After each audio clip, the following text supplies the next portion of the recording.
Happy Friday, crypto fans. Stablecoins are hot AF, but is it making you money or the bigs? Speaking of bigs, Ripple says they're going to be selling less XRP. We'll talk XRP price action at the end, along with real world assets, tokenization, pumping the market. I say lots of naughty things, so here's your warning. Better pat yourself on the back because you made it to the weekend. And if you got big weekend plans, share them with me down below because maybe I'll share it at the beginning of the next video. Before we get into crypto news, it's your comments. M. Hollywood says, I tried to warn the Kraus crew. I can't talk this morning. I tried to warn the Klaus crew multiple times about XCN. Justin Sun was involved. He was part of multiple pumps and dumps since my time in 2017. That's the sketchy Tron guy. Yeah, I wouldn't trust Justin Sun at all. XCN pump and dump. What about Pi Network? 87 cents right now? What an absolute disaster. Be careful with all those projects out there that are hyped to be the next big thing, but turn out to be what? Nothing burgers, because it's diet season, ladies. Super Shay Tutorial says cats and dogs living together, mass hysteria. Bill Murray, one of the all-time GOATs. Johnny Real says, Klaus, volatility has made me lose the flavor to be excited about XRP. I treat it like my other investments. I'm at the point where I stash my holdings for long term. Dude, that's totally okay. I've got a box right here. These are all PSA slabs that, I kid you not, I am not going to probably look at for at least 5, 10, 15 years. Yeah, seriously, it's pretty common to be stacking stuff and forgetting about it. Ask us gold and silver players. We've been doing it for a while as we've been suppressed. Bitcoin sitting at 83,671. ETH is 1950. BNB at 633 while Sol's at 126. 8 is at 70 cents and XRP is at 237. We're going to talk price-wise about that. XDN, I don't freaking know because it's a pump and dump. What about Pi Network and their massive piece of crap? Got up to almost $3 and now 87 cents? Come on. It's so pathetic out there. All the stuff that's hyped up by these social media influencers, you know, those doorknob humpers, you know, those knob gobblers. Yeah. Remember Aqua? Aqua was touted as Stellar's biggest thing, and look at that piece of shit right now. If I put up a chart of Aqua up on the screen, you'd cry. So be careful out there. Michael Saylor's not being careful because he's playing with your money. Michael Saylor's strategy set to raise another $711 million to fund some BTC buying. Do you know why he has to raise more capital? Because his company isn't making money, so he has to use other people's money. Strategy announced today to the pricing of 8.5 million shares of 10% Series A perpetual Stripe preferred stock at $85 a share. It's going to raise them approximately $700 million in proceeds, and they're going to use this for general corporate purposes and buying BTC. But Saylor's company's losing money, and he's selling stock and future debt in order to buy more BTC. So then, how does the company make money? By selling BTC? Well, that won't be such a good thing. And by the way, as always, any article you see in this video, like the strategy announcement, and all my other videos, they're linked in the description below. Real world assets, tokenization, we've heard a lot about that. What about treasuries and all that kind of stuff? Yeah, it's been all over the place. Oh, bro, Stellar is gonna moon with tokenization. Let's look at the price real quick to see if maybe something happened while I was sleeping. Oh, 27 cents, never mind. Nothing happened. Tokenized real-world assets now exceed $10 billion in value, according to DeFi Llama, as investors shift towards stable, yield-bearing assets like U.S. Treasury-backed tokens and money market funds. Okay, $10 billion in real-world assets. Does that look like it has any effect to anything on the screen? No. So is tokenization just yet another buzzword out there to get people all involved, to get people hyped up with the BS?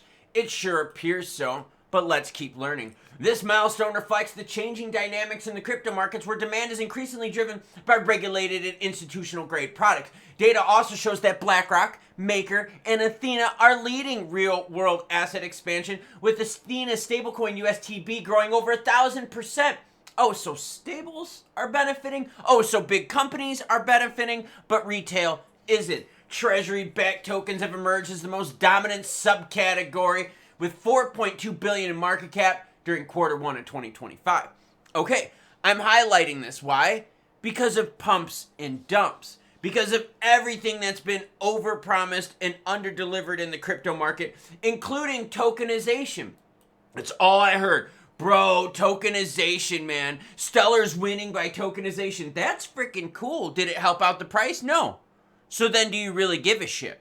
Just letting you know, it's sunny outside. Does that affect the price of crypto? No. So it's a big what? Motherfucking nothing burger. Seriously, happy Friday, everyone. You really made it to the weekend. Coast through this work day. Tell your boss to no, don't. Well, I mean, maybe you could do that. CZ's got some wisdom for us, but I don't know if you're going to like it. CZ says there's more stablecoin launches than altcoins. Aw, shit. The crypto world may be shifting from an altcoin season to a stablecoin season. The supply of stables, of which I've been telling you about now for the last several months, is now over 230 billion with highs almost every fucking day.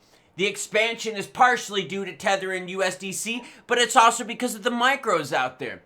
CZ noted that lately, there are more stablecoin launches than altcoin launches, and even more startups are picking a model with a synthetic or asset-based stablecoin, helping to build their liquidity.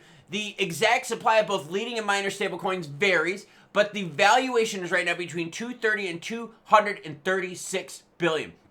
By the way, microcaps, the small stables out there are absolutely growing as well. Here's the thing with stables. You can make money on it, but you need to have a lot of money in them to make something that's worthwhile. You can get anywhere from like 7 to 15% on stables, right? So who makes money on that? Is it the person that puts $1,000 in and makes $70 to $150 a year on that? No. It's the players that put 10 to 100 million in, where they can stack those zeros and make their money work for them. So again, stablecoins, good.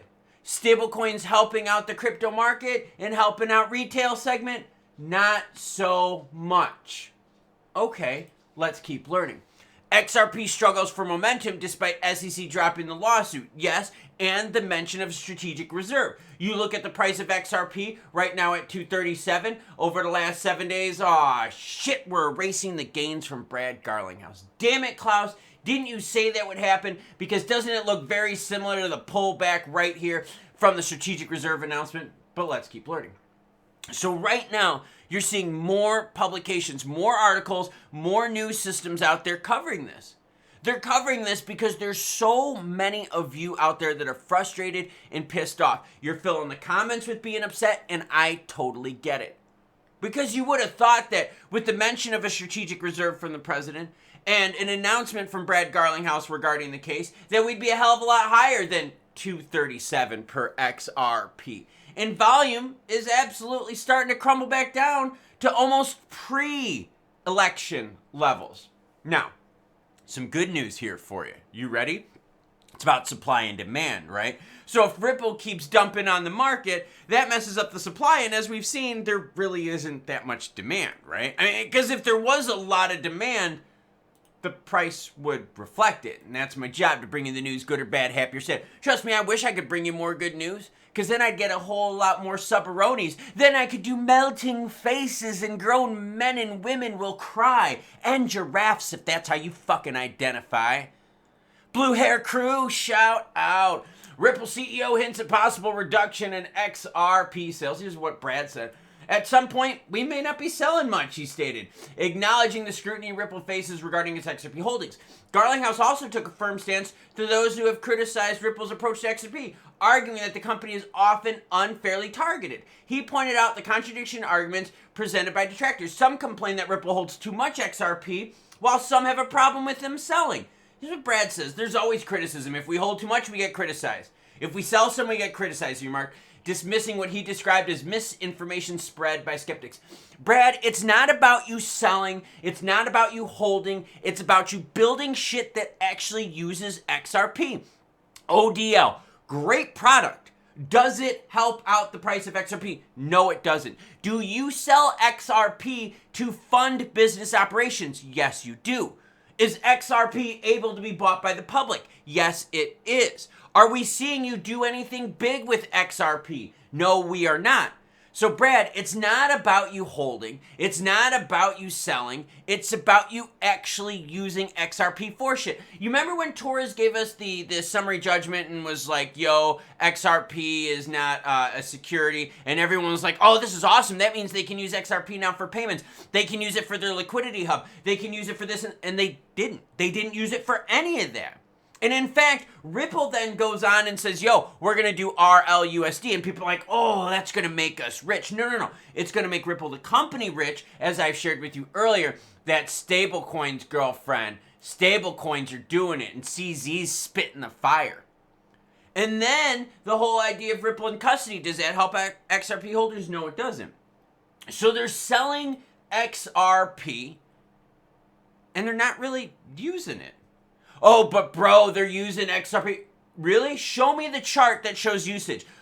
Look at this. This is the one-year chart for XRP up on the screen. Blah, blah, blah, blah, blah, blah. All of a sudden, we get election and the price pumps. So no news from Ripple really moves the price of XRP. But the election news did. And so here's Brad, upset that people are giving him crap. Well, Brad, maybe you should really pull back the curtain, boobala, and see that the reason XRP holders are pissed is because you're using retail funds to fund your business while you do what? Don't use the product. Saylor is funding his BTC purchases with other people's money, with stock sales. Isn't that kind of what Ripple's doing? And people are looking at Saylor going, yo, bro, you're crazy AF. This isn't helping us out at all. You need to do something that makes money. So, Brad, I hope that you stop dumping as much XRP on the market, and I hope you start using it for something. How about settlement of something? How about stopping all the OTC selling that doesn't help retail out? Because when they sell OTC, they're selling XRP over the counter for less than what retail pays for it, which means anyone that buys that OTC XRP is instantly in profit and can dump on retail. Doesn't that sound fun? Happy freaking Friday, everyone. All right, let's talk price. We're at 237. Yeah, we're up 284% for the year. I don't think anyone can argue with that. But we've seen, as of late, we're already losing the momentum from the Garlinghouse SEC announcement. We're at $2.32 when that news broke from Brad. I brought it to you right away. I think I was like the first channel to do a video on it. Yay, overachiever Klaus. And we were all excited. We're like, yo, this is awesome. Even go back to my video. It was freaking awesome. I was excited. And then what did we see? We couldn't hold 259. We couldn't hold 250. We couldn't hold 245. Now we're struggling to hold 240. And there you go. Erasing the gains yet again. Pumperoni, dumperoni. Lowercase p, lowercase d. Stables are big. And who makes money on those stables? The big players out there. The companies that launch the stables. Everyone wonders how Tether is able to make so much money. It's easy. Stables are just like computer program shit. It's not like you need a big labor force to run stable coins. So that means all those transactions, they're making juice on it. They're making money off of that. Ripple's making money off of RLUSD. They're also making money off of selling XRP. But what are you getting for retail? Are you seeing the usage and adoption? And hey, comment down below when those bros out there and those gals out there and those giraffes and the blue hair crew says, yo, I'm waiting for utility to kick in. Tell me specifically what utility you're talking about, what usage you're talking about. Because remember, real world assets was supposed to pump stellar. Real world assets and tokenization was a big thing that ETH was running on for a long time.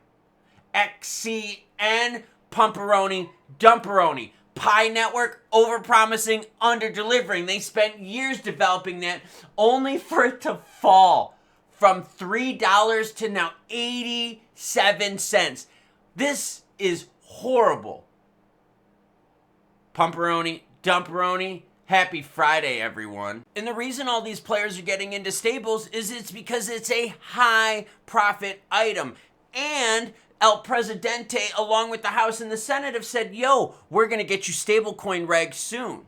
So no wonder all these companies are launching stablecoins. No wonder all these institutions are putting their money into stables because they're able to earn juicy yields with very little risk.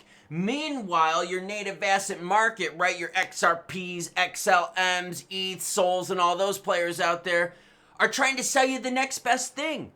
Oh, at first it's tokenization. Oh, we've got real world assets on our chain. Oh, utility. Oh, cross-border payments. Oh, meme coin launchpads. And it's all turned into what? A big nothing burger. Do you realize how shredded we're all going to be after eating all of these nothing burgers? Ladies, you're going to be in like bikini shape by like the end of April. Yeah, overachieving.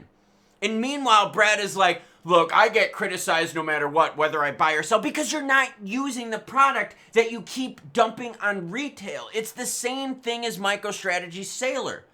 He keeps using retail money to fund BTC purchases. Meanwhile, players are like, yo, but are you actually going to make money with your company? Are you actually going to do anything that helps out us stockholders?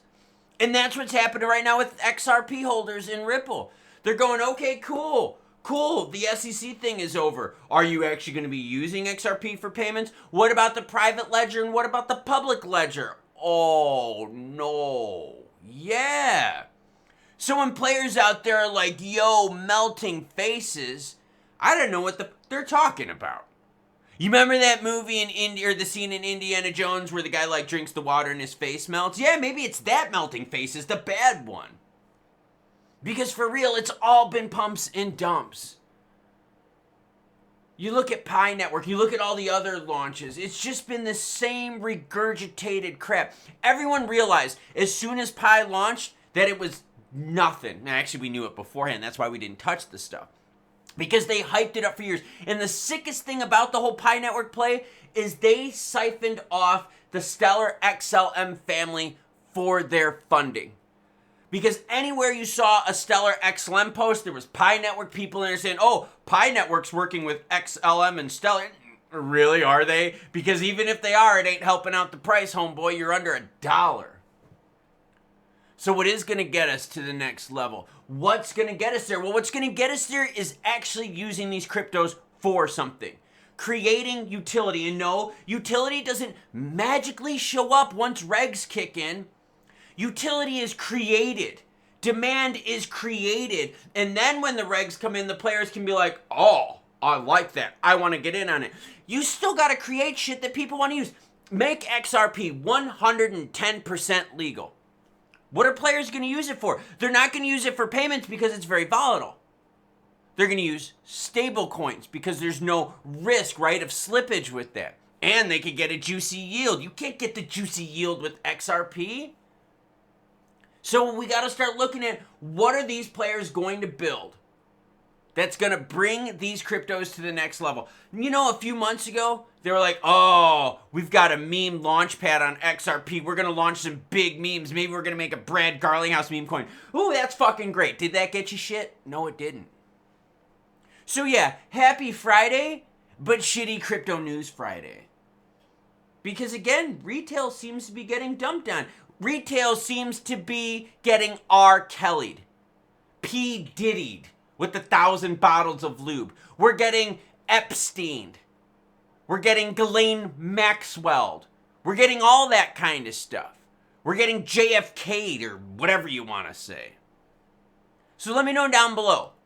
What's the real utility that brings in demand? And for anyone out there that goes, but bro, the utility is there. What is the actual utility? And if it's there, how come players aren't using it? Because the price sure as shit ain't reflecting it. Choo-choo, bitches.